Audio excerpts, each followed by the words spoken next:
Waalaikumsalam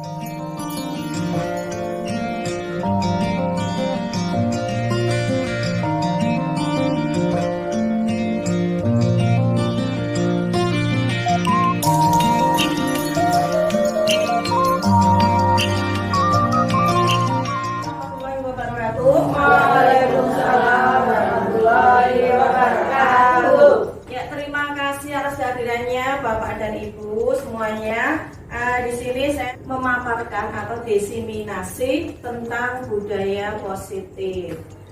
Budaya positif itu upaya membangun budaya positif di sekolah. Itu kita harus berpihak pada murid, yaitu diawali dengan membentuk lingkungan kelas yang mendukung terciptanya budaya positif, yaitu dengan menyusun kesepakatan kelas.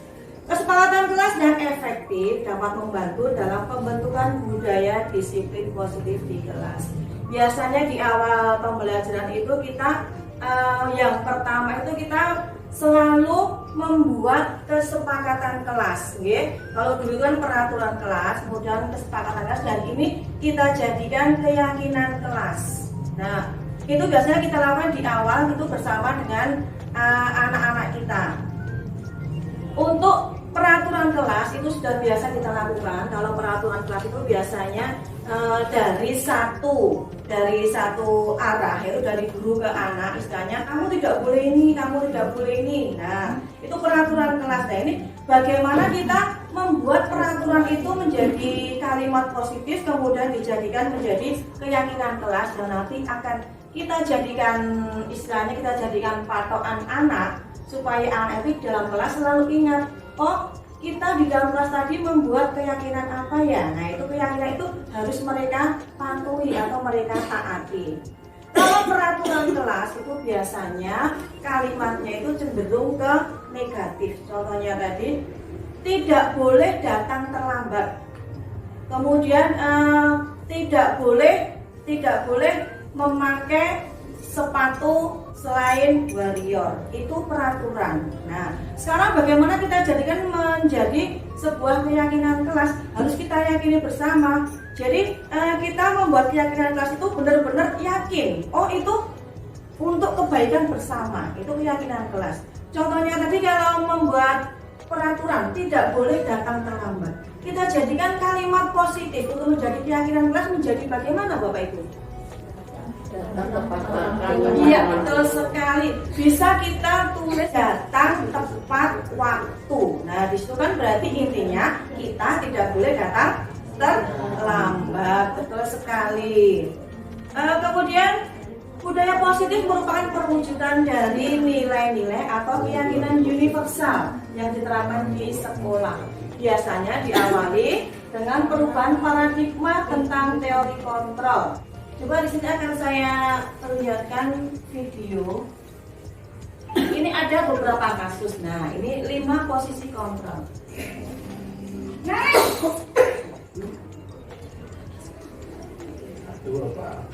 Selamat pagi Bu. Selamat pagi Naren. Maaf Bu, saya terlambat. Ya, sekolah masuknya jam 7, sekarang sudah jam 7.20. Jadi sekarang bagaimana ini Naren?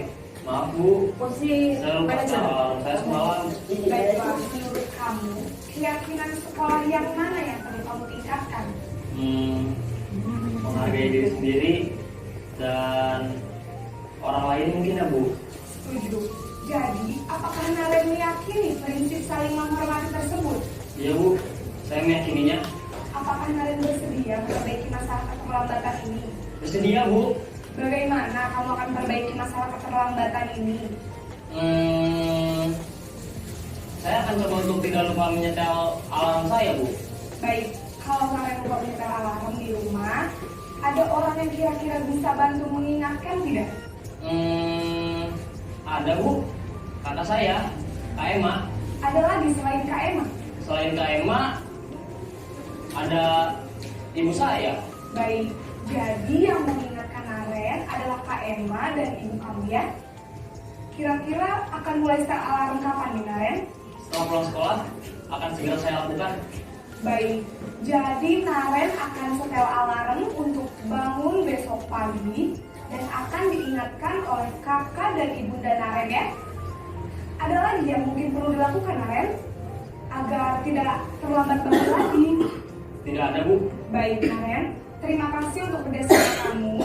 Sekarang kamu perlu kembali ke kelas untuk belajar. Baik, Bu. Terima kasih.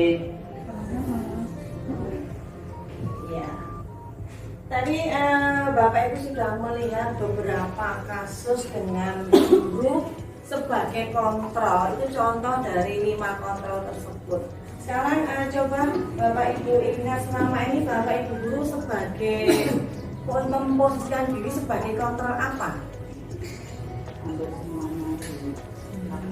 Hampir semuanya dilakukan, tapi belum istilahnya belum, kalau yang tadi kan yang berpihak pada murid itu yang memang harus kita sekarang kita rubah, itu kita harus memposisikan kita sebagai manajer. Kita memposisikan diri sebagai manajer, anak itu akan istilahnya anak kan mempunyai disiplin positif yang dari dalam diri mereka sendiri, yaitu anak bisa mandiri, bertanggung jawab dan dapat memecahkan masalahnya sendiri. Demikian tadi segitiga restitusi yang kita terapkan. Wassalamualaikum warahmatullahi wabarakatuh. Waalaikumsalam warahmatullahi wabarakatuh. Hari ini kita akan membuat keyakinan kelas. Tapi terus sebelum kita membuat keyakinan kelas, kalian tulis dulu impian kelas kalian apa? Kamu memimpikan kelas yang bagaimana? Oh Bu, saya memimpikan kelas yang bersih. Boleh. Disimpulkan satu-satu. Nanti kalian tulis impian kelasmu di sini satu saja.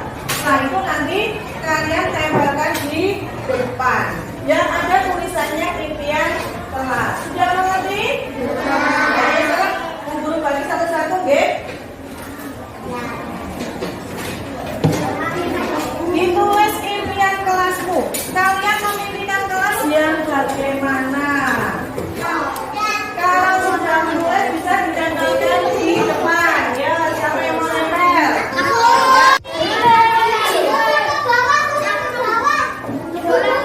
Yang kelasnya itu bagus, nyaman, bersih, kemudian rapi,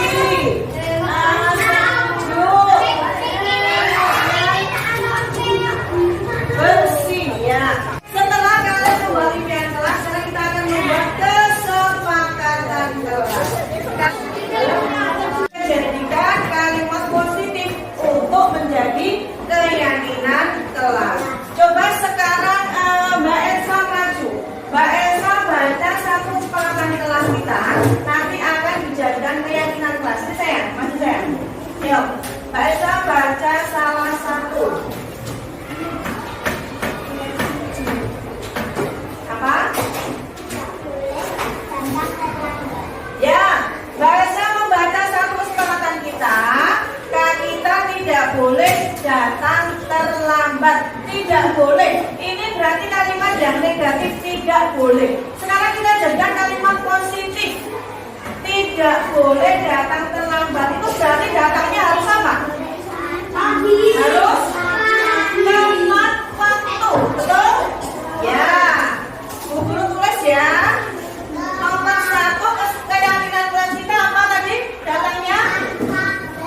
Datang tepat waktu ya.